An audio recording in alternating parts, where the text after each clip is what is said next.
in closing, let me show you what I see as the evidence of how this could be done with the tools they had at the time. They didn't have electricity, they didn't have sandblasters, they did not have laser cut die tools, nothing like that. All they had was stone. They had stone leavings or tailings from their grinding. We know they had a hammer. And we know that they were able to cut a piece of granite square. Now, granite on granite will not cut anything. Let's suppose that this coffee right here, I thought, and this is just a demonstration, just a academic demonstration. But let's say that this is ground diorite, not sand, but leavings. And what they did is they would put some on the spot where they wanted to cut. All right. Now this may look like some fantastic way of doing this, but remember, they're up in the mountains in the middle of nowhere 17,000 years ago. This is all they had. And also on the orange stone that with all the angles that I have used my Microsoft Paint on, this is what it shows. Now what I think they did is they would have a square maul, and this would be made out of the same granite. They would put the maul where they wanted it, and it would be the same size as this, but they would put the maul where they wanted it. Now listen, okay, and they would pound on it, okay? Now as they pounded on this, the abrasive substance underneath it would take off an equal amount off of this, and it would also take an equal amount off the base right here, okay? Now they would pound that until it was powder. Then what they would do is sweep this off. So let me do this. That's why we got that tray right there.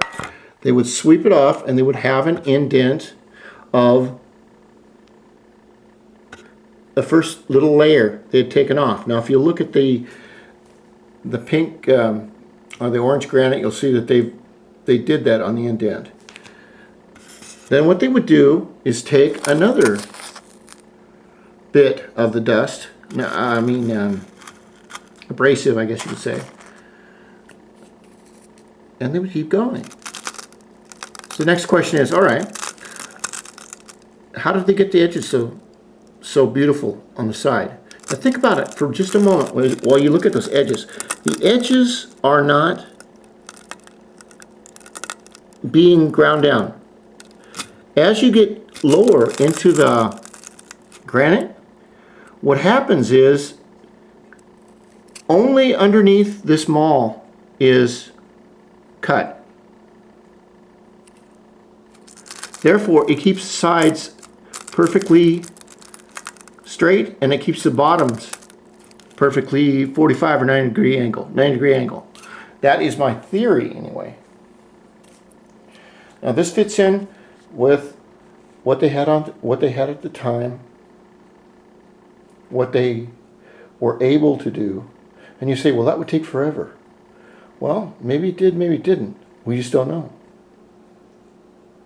But I also believe that if you put up a level on that granite, that it will not be flat. It will not be flush down here.